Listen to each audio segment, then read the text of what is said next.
Welcome to the Velvet Room. Welcome indeed. I wish sense a you case good in the luck. making. I'm going to continue with Naoto's, because that's roughly what I said. I don't know how long this one's going to be, or any of them for that matter.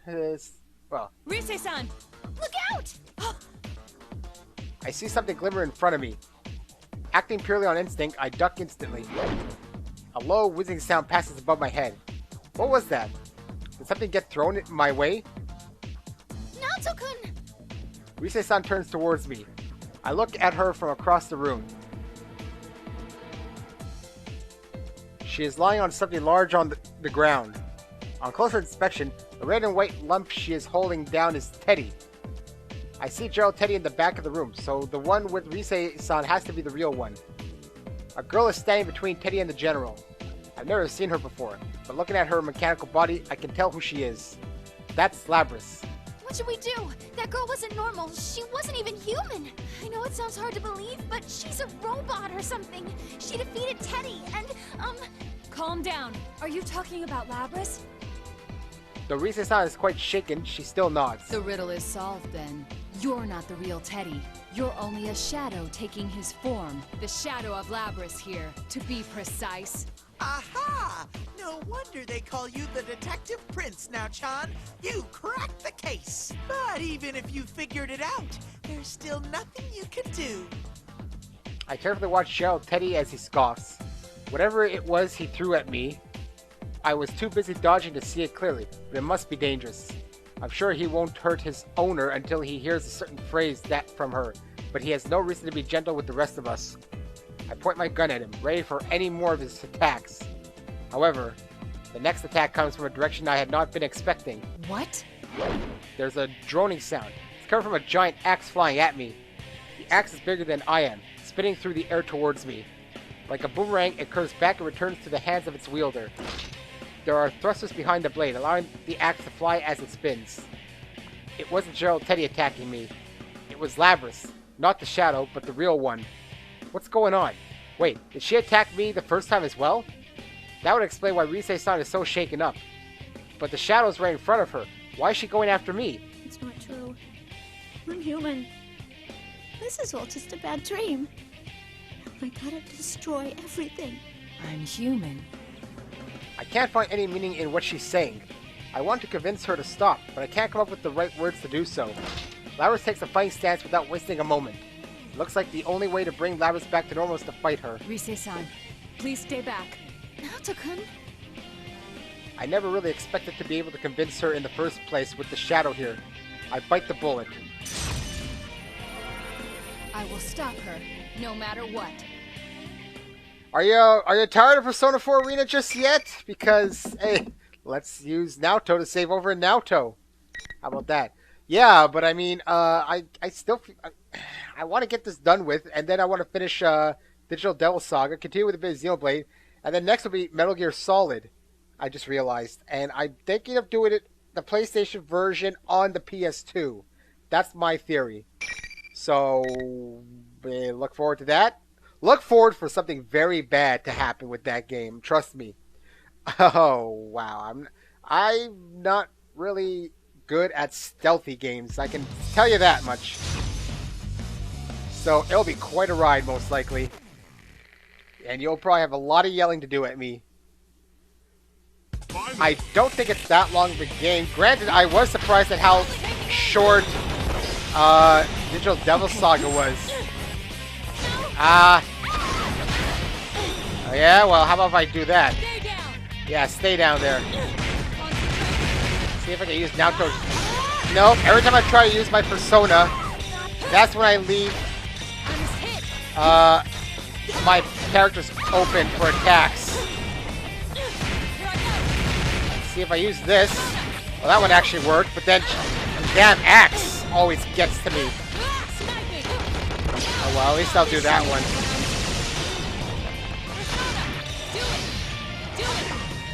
I actually got a bit of a combo attack there. There we go. Okay. Oh, could have been worse. Could have, died. Or gotten beaten. I don't know if anyone actually dies in here.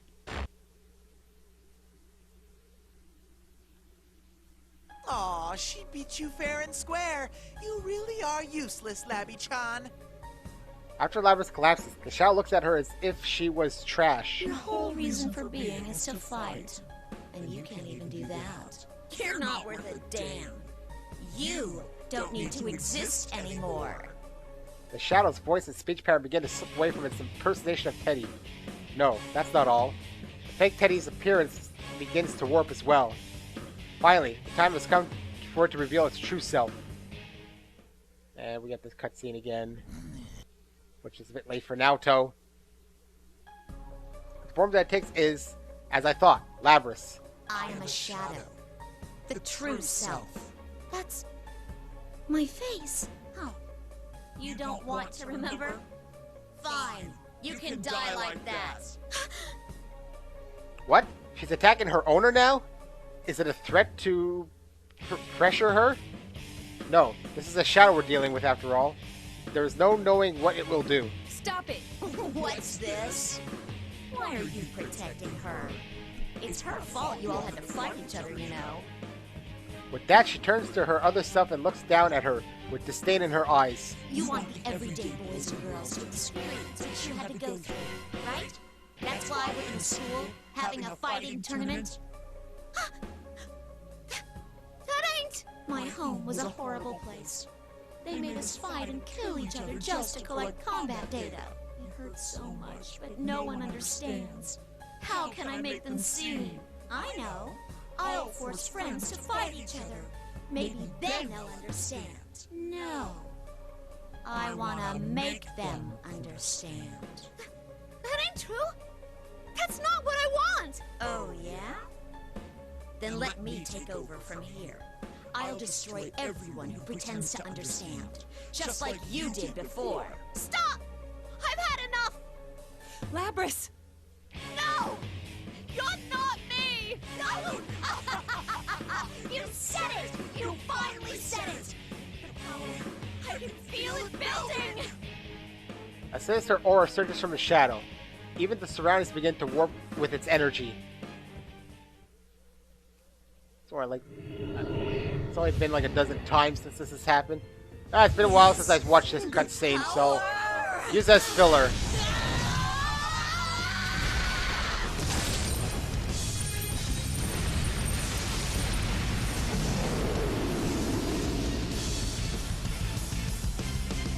Not that it was long anyway. But I felt it's been a while since I think I haven't seen it since the first time actually. In an instant, the area becomes dominated by a piercing red light. The view from beyond the window has changed completely. I hear Rise-san gasp behind me. I don't know what this place is modeled after, but I get the sense that someone carved open a living creature's stomach. This is a reflection of Labrys' heart, the suffering she carries. The shadow's golden eyes stand out even more in the dusky redness, focusing on me. I change my mindset. There is only one thing to do here, just as my friends did for me. Rise-san, you watch Labrys and Teddy. I got him. Good luck, Naoto-kun. Yes, I'll save her. Wow, that was probably the quickest in-between for a battle I've ever seen in this game. At least Naoto's focused, I guess. But will she fight anyone else? Is it simply going to end after dealing with Shadow Labrys? Or is there going to be more? Oh, actually, there probably won't be. This is probably going to be a very short one then. Man, I think there's usually 8 matches. Alright, grab it.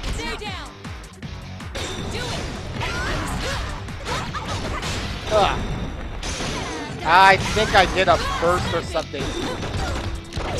Oh well. Try not to play around here. Oh, damn it. I gotta learn some of these interesting moves. Like going up into the air. Well, just sniper. Oh, okay. Okay. I would need to practice more in, like, practice mode. But when you're in actual combat, I think it's a bit different.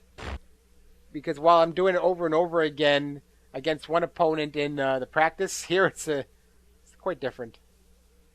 The giant creature behind the shadow, I had begun to think of it as part of the shadow itself, vanishes with a loud roar. I managed to defeat her. She shows no further signs of resistance. Cautiously, I turn around and walk to Labras, who is still sitting on the floor, being held up by Rise-san. It seems Teddy has also regained consciousness. He had broken into a sweat, flustering as he stands next to Rise-san. Are you alright? Labras has a melancholy look on her face as she hangs her head. She's so human-like. The sheer authenticity of that expression makes that thought appear in my mind. I didn't have the chance to introduce myself. I'm Naoto Shirogane. You're Labras. Is that correct? She raises her head, but neither confirms nor denies it. She just quietly stares at her double across the room. A machine given the ability to summon a persona. The persona ability was the primary objective in her creation. The fact that she also developed a heart came as a byproduct. How much suffering did she have to go through, having been treated like an object for so long? It isn't easy to imagine. I can't claim to understand your pain. It was only today that I learned you existed. To say nothing of the weapons program from which you sprung. But there is one thing I do understand. I kneel and look at Labras in the eyes. Look carefully at me. Do I seem like a man or a woman to you? What do you mean? You and I are alike. There is such a gulf between what we yearn to be and what we are, that we have trouble accepting our true nature. Our true nature? Just as I cannot break the glass ceiling of my profession, you cannot become human. That is the painful truth. But if we were able to change, would that truly bring us happiness? I feel there is something only you or I can offer, because of who we really are. There's something a machine like me can offer? Even if there is something like that, there's no place I belong. That's not true. I'm not human either, but I work at Jeunesse. The part-time ladies give me sweets sometimes and everything. The heart is always lacking something. It may be that you and I will be troubled by this same thing for the rest of our lives. But please don't forget that you're not alone anymore. I'm not alone. I nod strongly to Labras as she looks up at me. I repeat it for emphasis. Don't worry. You're not alone. That's right. I'll stick to you like glue. And it won't be just us. I'm sure you'll make lots of friends with everyone in town. Really? A machine? Like me? We nod. Labras stands up and approaches her shadow. They said it's okay to be me. Doesn't that make you happy too? She takes the shadow's hand and as it droops its head listlessly. I'm so sorry I locked you up inside me for all that time. But we'll be okay now. I'm not alone. And you're not either, right? But I'll skip this one because it's just her hugging the shadow. Labras, there are some people from the Killjoy group here looking for you. I wonder if they'll stick me back in that box again. Of course they will. After all, I caused a lot of trouble. I can't say anything about that for certain, but you should talk with them. It's your right to be where you belong. Yeah, you're right. At that moment, I hear several sets of footsteps approaching from outside. I stand and take a fighting pose for an instant, but relax when I hear familiar voices. I ease up and smile. Is everyone all right? Whoa, Senpai! You're back from the city already? Never mind him, Kanji-kun. What about you? What have you been doing all this time? The shadow host was defeated. The invisible walls must have disappeared. This place is familiar to all of us. With the walls gone, finding each other is a piece of cake. Yo, Naoto. Guess you made the big meetup after all, huh? I swear, we're tied together by fate or something. Actually, is that the real you, Teddy? You're so blind sometimes, Yosuke. Rise-chan, I'm so glad you're safe. Senpai, you're all here. Kirijo-san's group comes in behind Senpai and the others. The room instantly falls silent. Perhaps some of the others had encountered them during a match before I did, but in general everyone was shocked to see them. Kirijo-san weaves between all of us and walks directly toward Labras. You must be Labras. All of us hold our breath at Kirijo-san's dignified voice. I'm Mitsuru Kirijo. You may have heard already, but I came to collect you. Oh, damn, I hate that. I... Collect. At that, Labras takes a step back. I put my hand on her shoulder to comfort her. She looks at me, and I nod. Human, robot, anyone, it doesn't change anything. But no matter who you are, there are things that you have to carry out through your own actions using your own words. I don't want to go back in that box. Or to that lab. As Lapras managed to say it, a voice speaks up from behind Kirijo-san. Mitsuru-san, I'd like to ask that you consider her request. Labras's, my sister's abilities, will surely be useful to us. Please, can't we enlist her on a trial basis and see what happens? Sister. Surprised by that unfamiliar appellation, Lapras looks towards the speaker. You're a robot too. It's nice to meet you. I'm Aegis, the 7th generation anti-shadow suppression weapon. They gotta shorten that name. I'm your successor, sister. We're sisters? She answered Lapras with a smile. Amazing. Her tone, her expressions, they are all so human. I'd like to third their request. I'm well aware that I'm in no place to make demands on you, but... Kirijo-san gave a wry smile after a third objection. I'm starting to feel like the bad guy. There's no need to worry. I wasn't thinking of sealing you away again. Really? You've awakened to your persona and gained control over it. True. I don't know for sure that the danger is past, but I don't feel that you need to be sealed off from humanity, particularly since it's obvious that you have a heart. Oh man, how many times am I gonna have to hear that line? It's just as bad as hearing, you're not me over and over and over again. Well, I guess that's what happens when you want to complete all the stories. Kirijo-san. Labby-chan doesn't need to be all alone anywhere? Yay! Naoto, sorry to interrupt, but who are these people? They kinda look like a bunch of freaks. Yeah, I mean, one of them's not even human. I guess she's a robot? Huh? Wait a sec. Kirijo? As in the Kirijo group? Wait, what? What's going on here? All my friends begin to look at me, the only one who knows everything. Where should I start? More importantly, how much should I disclose? Either way, it looks like it's going to be a long explanation. First, though, I suggest that we change locations. It's important to share information, but it is imperative that we all get out of here safely.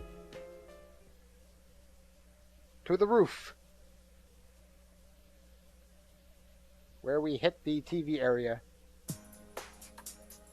Teddy leads us to the roof. When he opens the door to the roof, though we find ourselves in a place that looks nothing like the real thing, everyone besides Teddy starts in surprise. Outside the door is a space that resembles a TV studio. That's right, it's the place that we used as an entrance lobby to the TV world last year. It disappeared once, but it must have reappeared when Lapras entered this world and created the school here. The others told me that Midnight Channel aired again. Whoever watched the broadcast must have associated it with last year's airings. That explains why it looks exactly the same. At any rate, it looks like we'll be able to exit here in one piece. As I sigh in relief, Kirijo-san turns to us. I should introduce myself to the rest of you. I am Mitsuru Kirijo. I cannot tell you who I am affiliated with or my position, but I bear all responsibility for Lapras. This case, the whole disturbance was mainly due to us. I'm very sorry for putting you in such danger. Kirijo-san sums up the sequence of events. Lapras' entry into this world was the cause of it all. She and the others came here after her. How do you know Mitsuru-san, Naoto-kun? That's... well... Shirogane was working with us. Since it was our first time in this world, he helped us safely reach Lapras. So, the job you had was to bring Mitsuru-san and the others here? Huh? Well... That was basically it. I'm sorry, but there are some things he cannot disclose.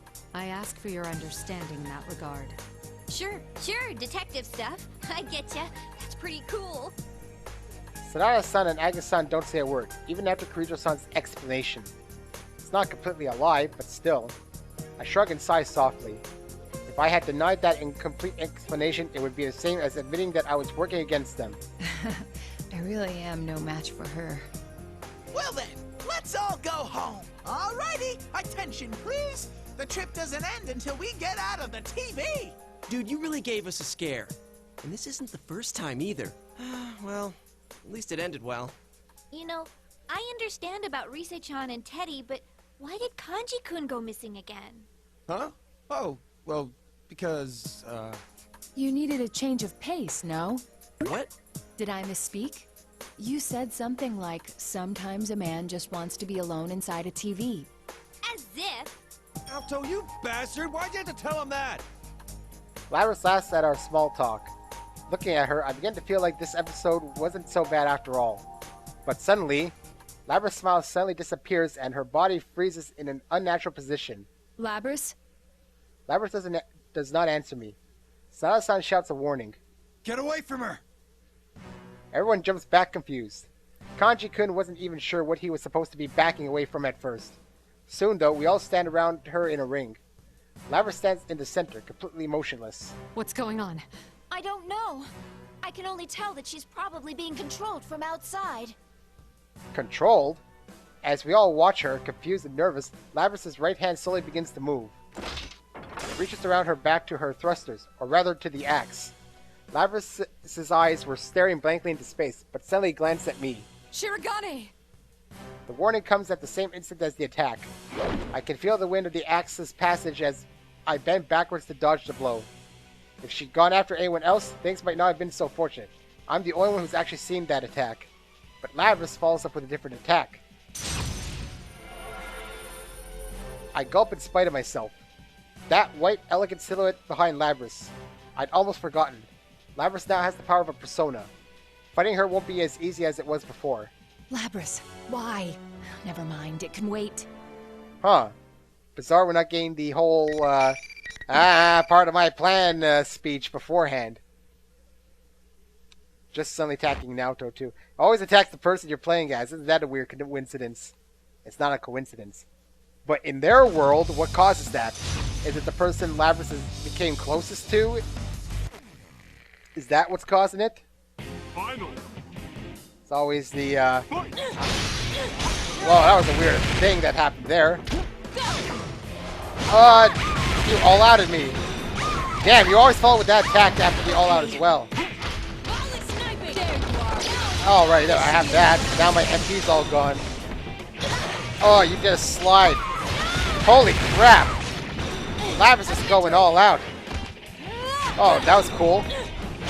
Oh, damn. That battle axe can be annoying. Holy crap, I can't get out of it. That battle axe with Naoto did not work. If I tried an all-out, my leg would never reach her. I have to get close. Her battle axe... It's kind of like with Mitsuru. Anyone short-range battling Mitsuru is basically screwed over in a way. This place exists. I wish you good luck. Try it again. Jeez, I didn't intend to lose at all. The loading thing wasn't really moving, so I got nervous actually about that. Okay. If I have to spam attacks, I will. Oh, damn. Right off the bat. What the hell? I gotta get closer, I think. Okay. Oh, Jesus Christ almighty. How do you follow up with that attack? Again, my all-out failed. I'm gonna spam these attacks then. Because, I mean, as soon as I try to get close... What? Naoto's controls are not great against this character. That's a different one. Just want to try something else out. Oh, I'm in the corner! I'm in the corner! I am so screwed! I want to get an all-out on her. But I guess I have to spam my moves. See, she defended it! At least... If I have to spam them, I will. My goal is to win. That gun is a problem sometimes. Especially if you can't move until all your bullets are gone either. That's another problem with it. Because, get what I mean? I emerge victorious, but I don't have enough energy remaining to run up to her. I breathe heavily and look at her. Agatha runs towards Labris in my place. Sister, are you all right? That's a more interesting turn of events. Suddenly, an uncanny voice echoes throughout the studio. My, to think she'd fall so easily. Don't tell me this actually is Anami. Everyone glances around, trying to find where it came from. I hope that she'd provide more entertainment. What a disappointment. Because they call a familiar voice. As soon as the sentence is complete, all eyes turn towards me. Oh, wait. I cannot blame them. After all, this voice was mine. Okay, no, it's not. I got confused for a second. The darkness in the center of the ring twists and squirms like gel. A face forms on its surface, and it hardens into limbs and a human-like body. It stands up. The thing standing before us was, again, me. No, just something taking my shape. Naoto-kun's shadow? Why? Hey, they're changing it around. Isn't this fun? It's actually fun. I thought you disappeared. I can't stop myself from being filled with anxiety, but I keep my voice calm as I ask it a question. Who are you? Once you've gained your persona, you're not supposed to see your shadow again. That's what you thought, isn't it? But the sequence of events are weird, isn't it? Because we don't have Labrys's shadow anymore. But is this the whole turning a persona back into a shadow conversation we had from Kanji's thing? Because this is very bizarre. Did you really think I had gone away? Well, too bad. Man cannot let go so easily of his weakness. Oops. No, this can't be happening. Sorry, I got distracted by that face. My friends became even more disturbed. They certainly had cause to worry. Could the same thing happen to them? Will it? I, however, did not stir. Instead, I suddenly understood what had happened.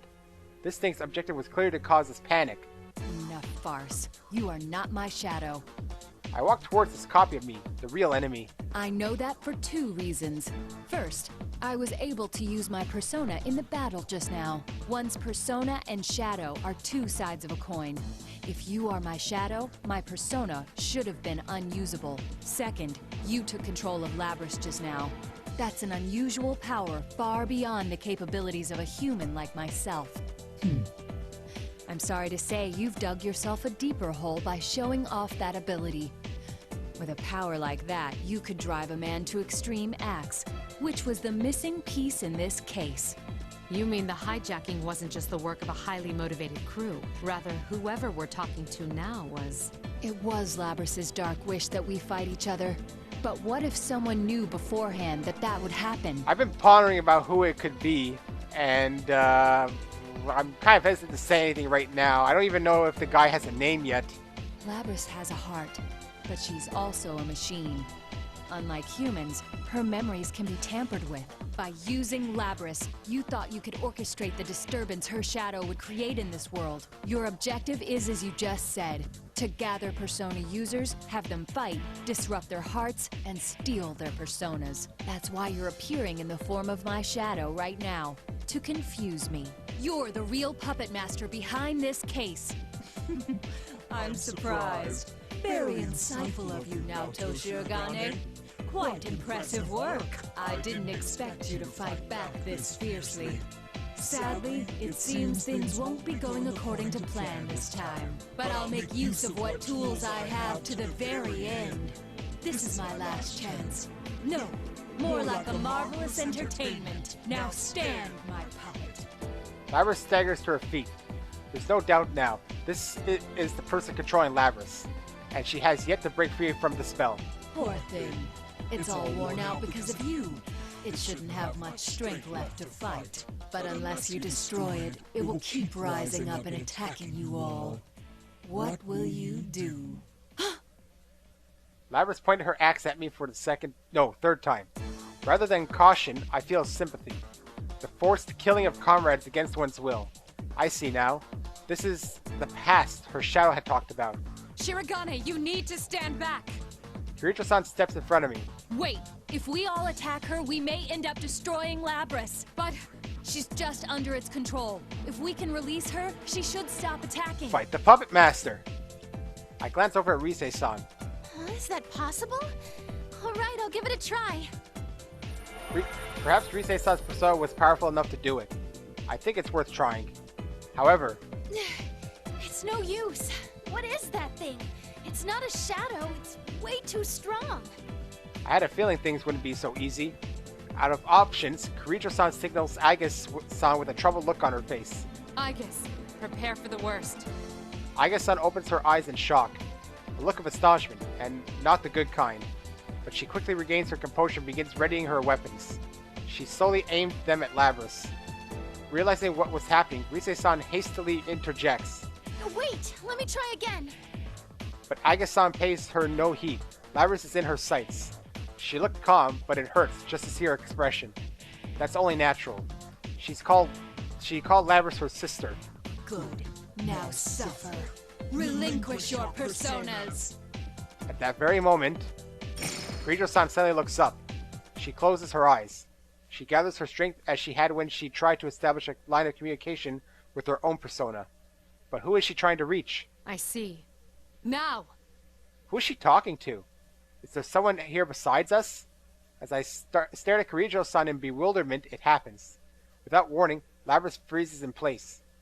The menacing aura that she had been giving off dissipates in an instant. What? For the first time, I can hear panic in the enemy's voice. Freed from the power of the enemy, Labris' body collapses to the ground. Aiga-san's weapons fold back into her body, and she runs to Labris as if all her pent-up emotions were exploding behind her like a rocket. What the heck was that? I don't know. I was getting desperate too. It seemed like something far away stepped in. This can't be! It's just as we thought. The enemy is taking on your appearance and has no connection to you. Feel free to cut loose. Kirijo-san's voice is full of confidence. I don't know what she did, but when she speaks so confidently, it's impossible to doubt her. I look at the enemy again, my face, but with a different expression. There's something I want to ask before I fight. What now? Why did you choose me? Of all the persona users here, why did you use my face? Is that all? Of course I chose you. You were the most unstable of the lot. Never quite sure whether to call yourself a man or a woman. Your indecisiveness made you the perfect prey. I clench my fists, but keep my anger in check. After a moment, I nonchalantly tip my hat back on my head. There's actually something I've been curious to know all this time. Last year, when my real shadow went berserk, I was forced to the sidelines. It left me wondering whether I could have overcome that other me on my own. This is the perfect chance to find out. I won't hold back an inch. Naoto, don't give yourself too much credit. You couldn't handle it. You caved in really easily after keeping your calm for so long. Everyone does. Now you're just fighting it with the knowledge that this is not your actual shadow, so it doesn't really matter what you think you're trying to prove currently. That's how I see it, at least. What's with these skulls? Wait, this is a battle... This is a stock battle or something, isn't it? Is it? Because there's like a skull on the top, and it goes down after every few attacks.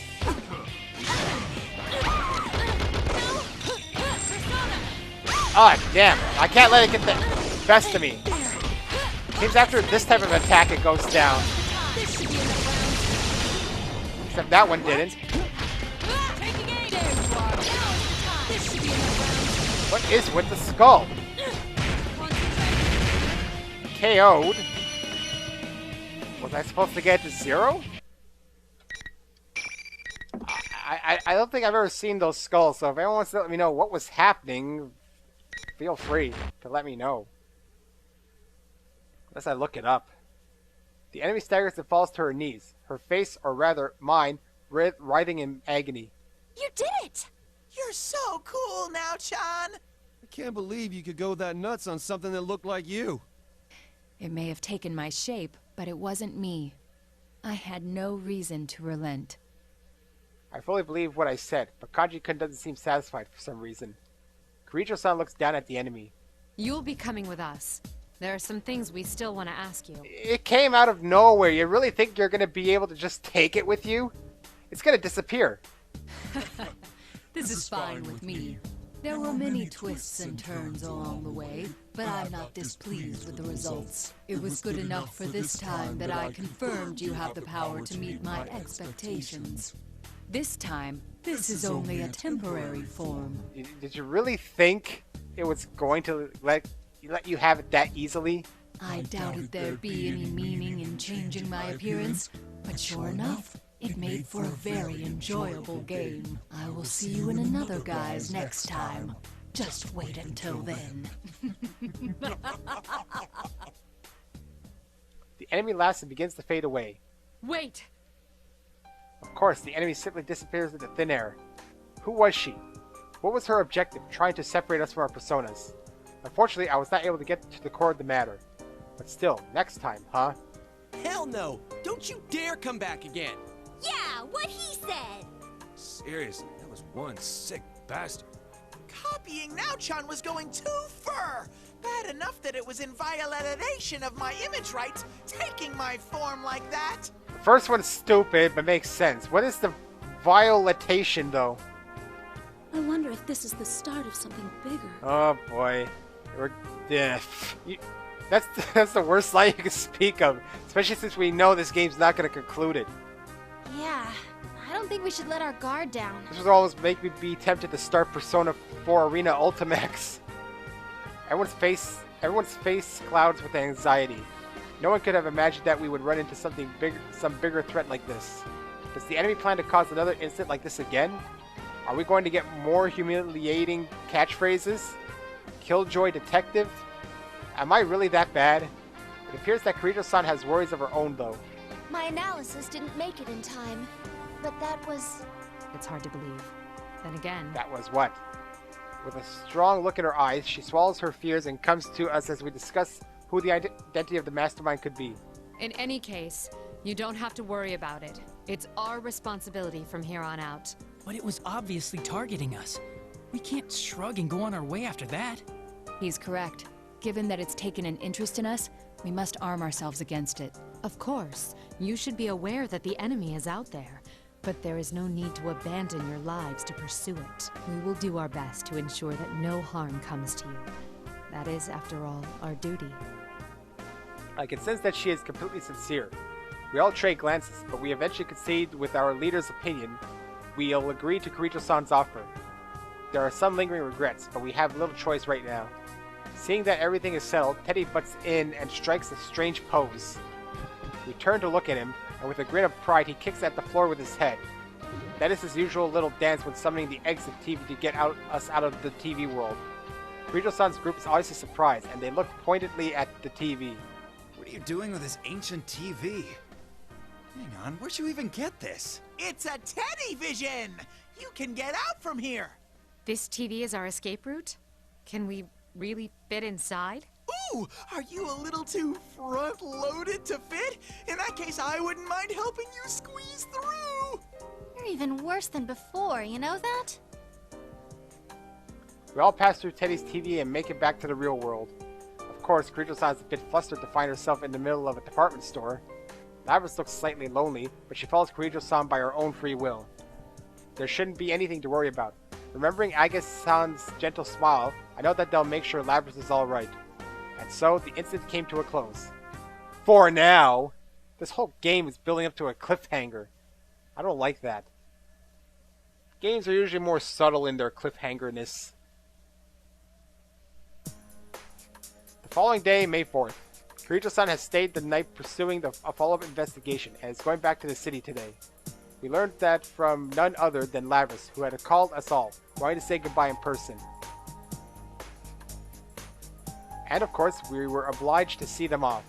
At an intersection just outside the shopping district, we gathered by that oh-so-familiar limousine to exchange parting words with Labris. I'm really sorry for causing you guys so much trouble. What are you saying? I had a blast meeting you, Labby-chan! Likewise, but I can't believe you didn't notice at all that Kirijo-san was searching high and low for you. You're so thick. That is mysterious. I wouldn't hesitate to answer the call of such a beautiful woman. It must have been because I was having so much fun talking with Labby-chan. She never gives it a rest. So, what are you gonna do now, Labris? If you need help, we don't mind sheltering you. Yukiko's house is a great hideout. Thanks. But I'm planning on working working with Mitsuru-san. We're gonna catch the scumbag who tried to use you guys. This time, it'll be me that's got your backs. Sounds promising. It sounds as though you found a place where you belong then. Sure enough. Come back anytime to hang out, okay? We'll be here for you. Okay. Thanks, you guys. Labrys's expression is radiant. I turn around to see Kirijo-san and the others watching from inside the car with gentle smiles. I leave the circle gathered around Labrys and approach Kirijo-san. It's something that I have to confide in her after all this time. I confess, I had known about the existence of the Shadow Operatives from the start. As I thought. Well, considering what we've both been through, there's no need to keep it hidden from you anymore. Why are you taking the lead even if it risks your life? A woman in your position needn't. A great many people were hurt because of mistakes the Kirijo group made in the past. I won't let it happen again. To leave behind nothing that could jeopardize the future. That's my mission. More than that, it's a vow I made. I feel like she's speaking to someone else. Someone who's not here to hear her. What, dear old leader who got himself killed? Is that what she's talking about? Who else was she? Oh, wait, her father, maybe. Yeah, I forgot about her father for some reason. Completely whooshed over my head. How could I be so stupid? She then nods to me. The sincerity in her eyes is all the confirmation I need. In my line of business, you rarely come across people who actually speak with what they mean. People I would call noble. She is one of the few. Her eyes show trust in me, and that makes me proud to know her as well. You've been a real help. About the next step, though, I doubt you'll back down that easily. Who knows? It's not my decision to make. I give a casual reply to Kirijo-san, and Kirijo-san shakes her head with a smile. I understand that nothing I say can dissuade you, but I want you to be cautious. Her expression turns serious. This is likely to be a personal warning about the investigation I should be keeping secret from her. Of course, there are those within the Kirijo group who don't think as I do. There are no doubt a lot of dark secrets to be unearthed. The current Kirijo group has drifted away from the family businesses. I am only the founding family's daughter, not the strongest position. What an odd warning. It's as if you're showing compassion to your enemy. Well, I too personally hope you find success. You be careful too, Kirijo-san. Just call me Mitsuru. Of course, Mitsuru-san. Well, until next time. Cars soon departs in the direction of the highway. This has less to do with Labrys and more about the bonding between Naoto and Mitsuru. We watch as Labrys waves from the window, believing that one day we'll meet again. After seeing them off, we head to the food court at Junes. It's been a bit delayed, but it's time for Yu Senpai's welcome back party. These last few days have been full of trouble, but I can't help but feel that some sort of fate has brought us together in the end. Soon, the topic at hand changes to what Yu Senpai had said. We should reform the investigation team. Just as Mitsuru-san had predicted, it was the only natural reaction to what we had been through. Not a single one of us objects to the idea, and we all talk about our plans to continue. By the time we split up and I arrived home, it was close to midnight. But I sat at my desk and turned on my computer so that I may compile my report on the investigation. What follows are my impressions of the organization called the Shadow Operatives, as well as their leader, Mitsuru Kirijo.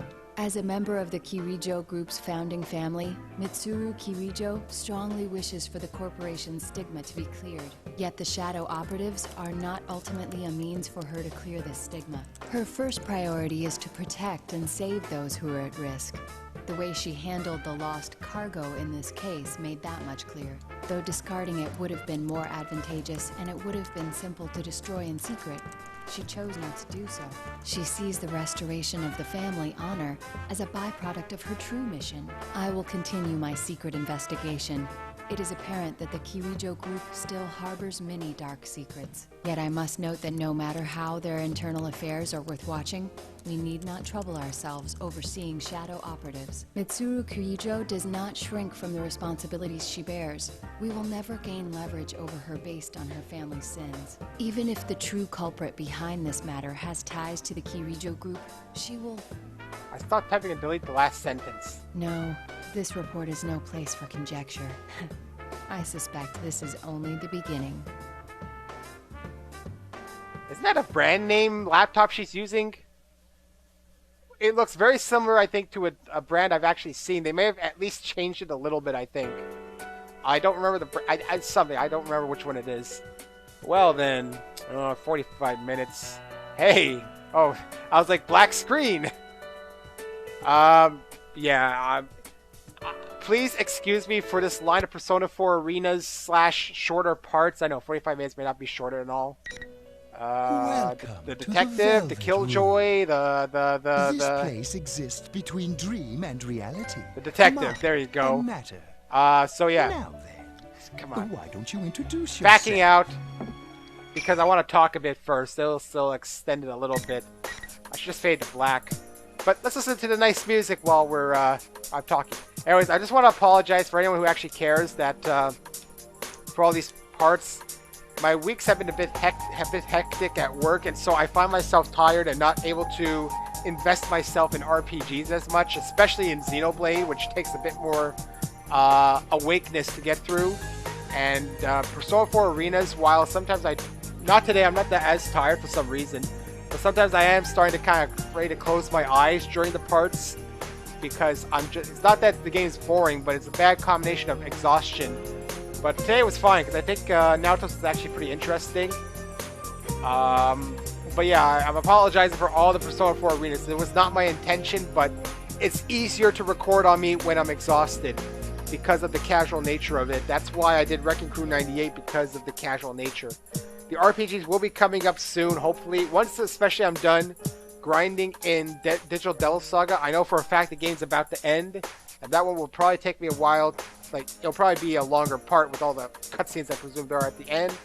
And then Metal Gear Solid will be happening, and yeah, it's gonna go back. I'm reducing some of my hours at work for my own sake. There are increases, but I'm decreasing certain other areas of it so that I can at least not have to go back to work as much. So it'll give me a bit more time to record, and I might be less exhausted. Anyways, you don't want to care about my life. See you next time, where I'll probably finish with Teddy.